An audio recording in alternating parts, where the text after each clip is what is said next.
Malamku berkelana, menyusuri ruang mimpi yang penuh dengan ambisi. Mataku menerawang, sehebat ingin ku hidup dengan usia yang teramat panjang.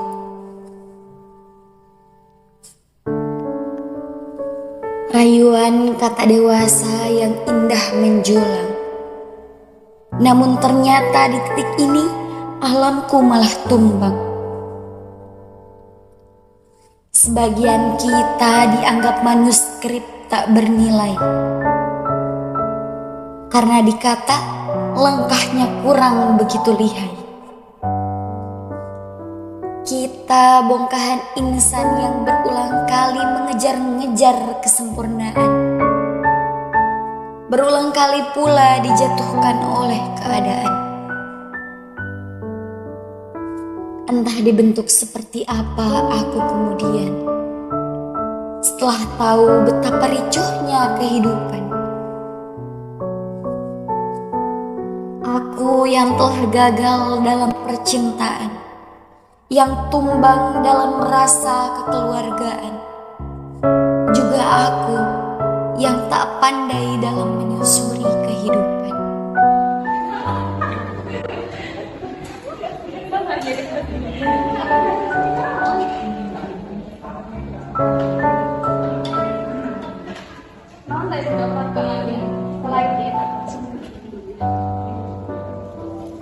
Iya, tahu nggak?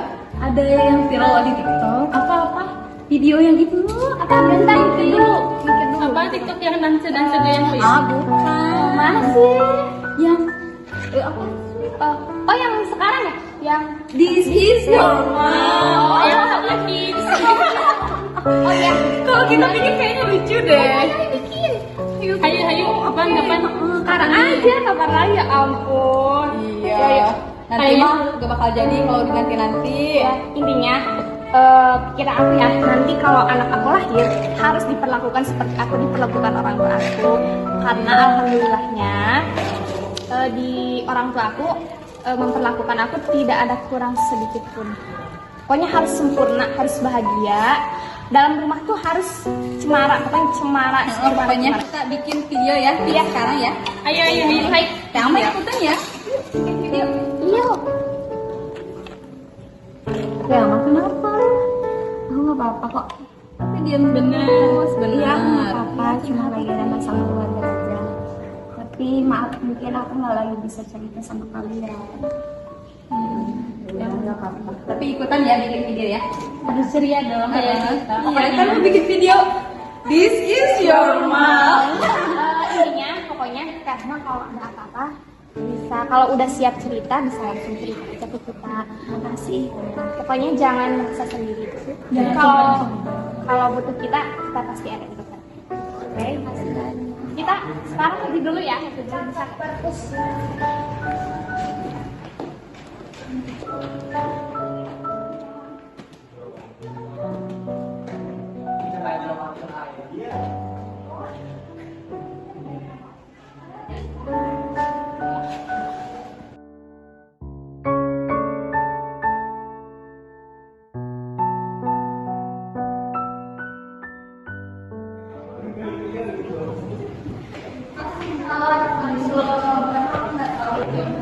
Hei, kenalan mana?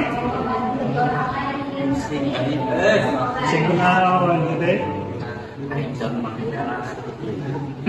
Lah di pikiran lo, 4 tahun bayarkan. Ada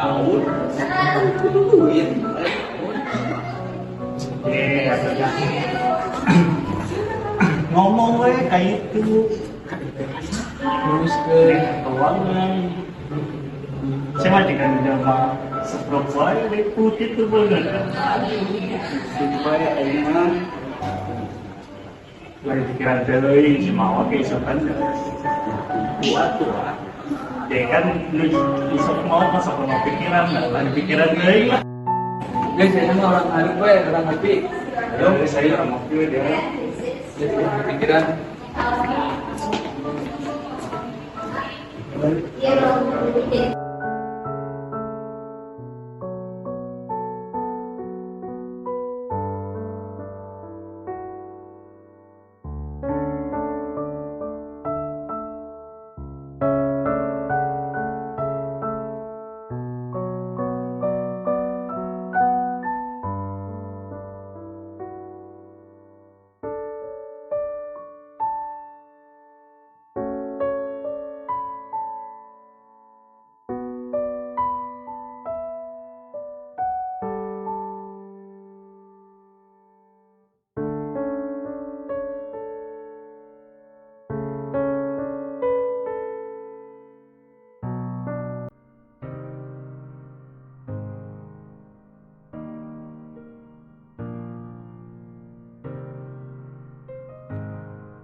Sebelumnya aku mau berbicara tentang hubungan kita. Tapi kenapa kamu nggak cerita kalau ada masalah keluarga? Mungkin aku bisa bantu. Nah, waktunya sekarang. Semuanya ingin aku ungkapkan kepada kamu tentang hubungan kita. Oke, jadi gimana? Apa sebenarnya yang kamu mau omongin? Sebenarnya itu ada beberapa hal yang aku ingin ungkapkan kepada kamu. Salah satunya, Salah satunya tentang hubungan kita berdua. hubungan apa sih? Sebenarnya kan dari dulu juga kamu gak ada kepastian. Aku selama ini nunggu loh. Bukan aku tidak ada kepastian, bukan ada niatkan aku menggantungkan sebuah perasaan Tapi jelas-jelas kamu. kamu gantiin aku. Iya, dengan menggantungkan itu ada beberapa hal yang buat aku seperti itu. Why? Apa salah satunya? Salah satunya tentang keluargaku. Keluarga kita, keluarga aku tidak setuju dengan orang Jawa. Salah satunya itulah yang membuat hal aku menggantungkan sebuah perasaan ke kamu. Kenapa kamu gak bilang dari dulu, Biu? Ini udah jauh loh. Udah sejauh ini baru kamu bilang. Bukan seperti itu juga, tapi kan sebelumnya orang tua aku itu kan tidak tahu aku berhubungan dengan orang Jawa. Ya terus kamu maunya gimana? Untuk saat ini keputusan dari aku, ini kita udahan aja.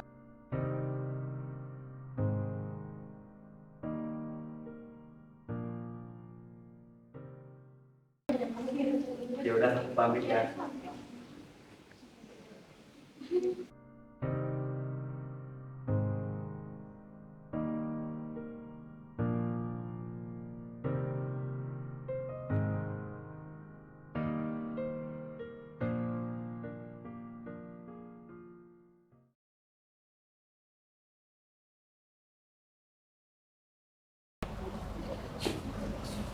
Ada tugas apa sih, Res?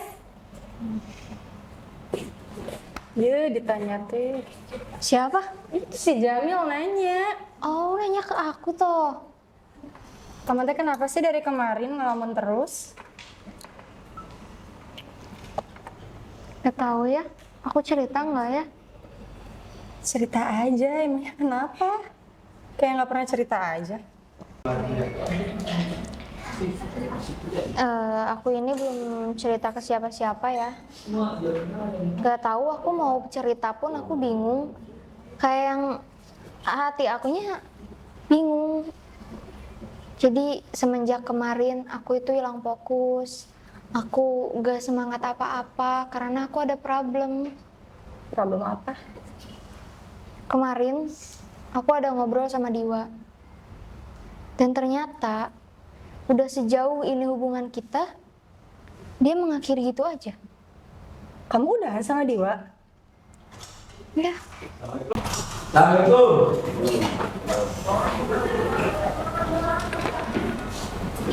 Kok bisa sih kamu putus sama Diwa? Aku juga nggak tahu. Lagian kamu dibilangin dari awal gak usah nerima-nerima si Diwa. Tahu kan dia kayak gimana? Satu STAI juga tahu dia itu spek buaya, Res. Nggak tahu ya Teh Hana, pokoknya kamu nggak akan ngerasain apa yang aku rasain. Dari pertama aku nerima Diwa, pasti aku udah tahu apa alasannya. Iya sih, emang cinta itu buta dan tuli. Aku cuma ngebilangin aja ya, aku udah ngebilangin dari awal. Jangan terima Diwa. Sekarang kan udah kerasa kan sama kamu? Ya udah, nggak apa-apa sih. Ya namanya juga saya cinta ya. Pasti pahit kan ujungnya. Sekarang kamu jadiin pembelajaran aja. Jangan sampai salah milih orang lagi. Ya. Iya gak? Iya ya, kadang manusia itu harus merasakan sakit dulu, baru dia sadar. Sekarang aku sadar, aku dulu segampang itu kasih kepercayaan, kasih hati aku sama Diwa. Dia udah janji, tapi tetap aja pergi. Aku sekarang udah sadar, aku gak akan pernah mau terima orang gitu aja.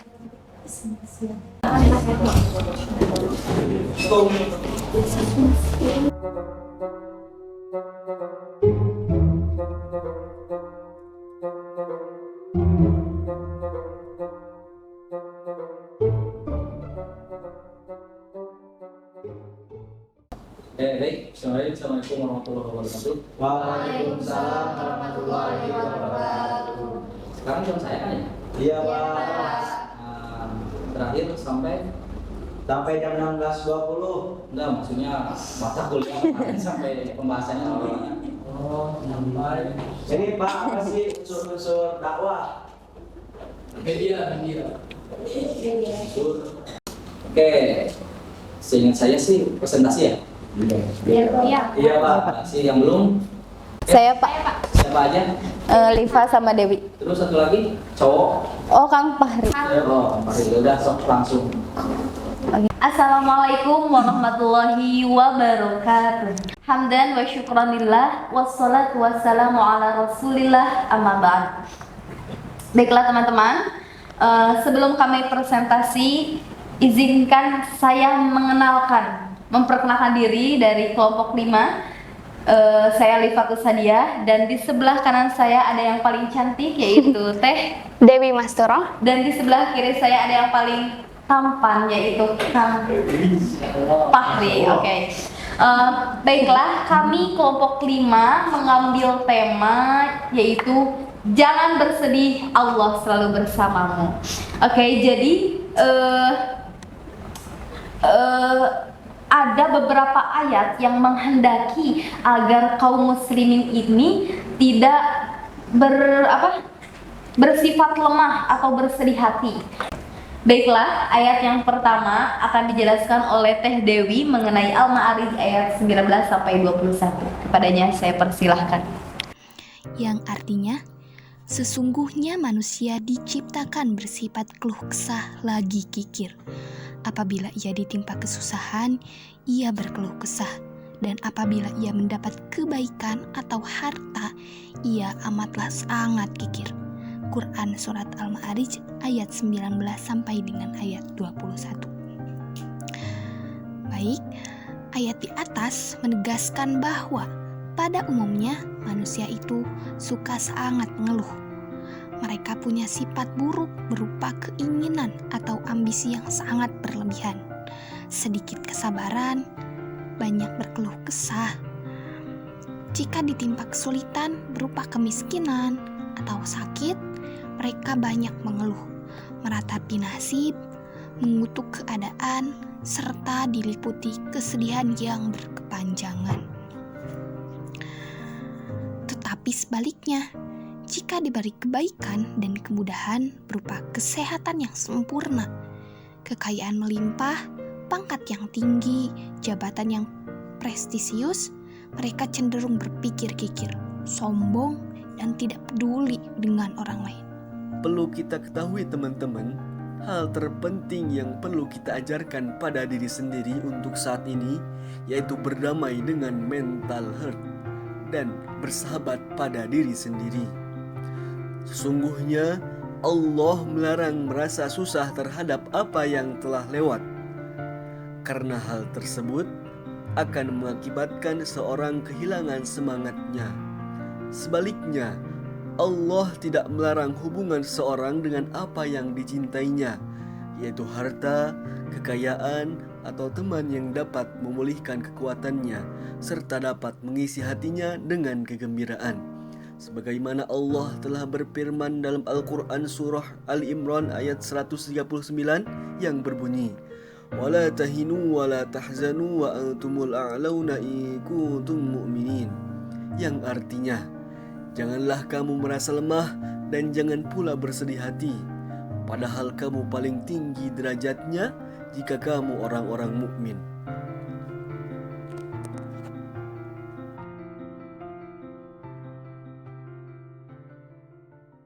Apa yang seharusnya kita lakukan ketika kita mendapatkan permasalahan? Selanjutnya, ayat selanjutnya tadi kan disampaikan Quran Surat Al-Imran ayat 139. Mana di situ Allah berfirman,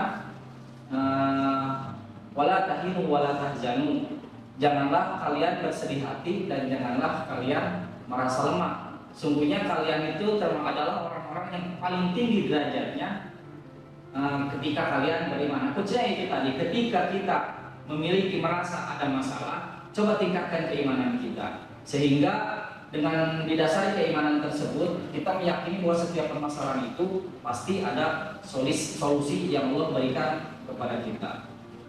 Sebagai penutup,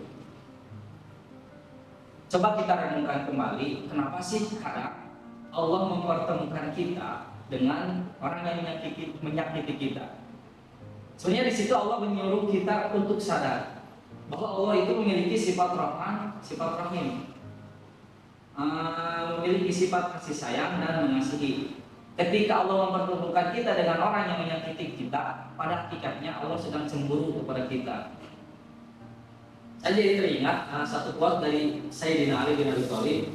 Beliau pernah berkata, aku pernah merasakan semua kepahitan dalam hidup, dan yang paling pahit adalah ketika aku berharap kepada manusia. Ini menjadi pelajaran bagi kita. Makanya ketika kita punya masalah, sandarkan harapan kita hanya kepada Allah Subhanahu wa Ta'ala. Sampaikan keluhan kita, permasalahan kita dalam sujud sholat kita, maka keluhan kita akan terdengar sampai ke langit. Sekian, Assalamualaikum warahmatullahi wabarakatuh.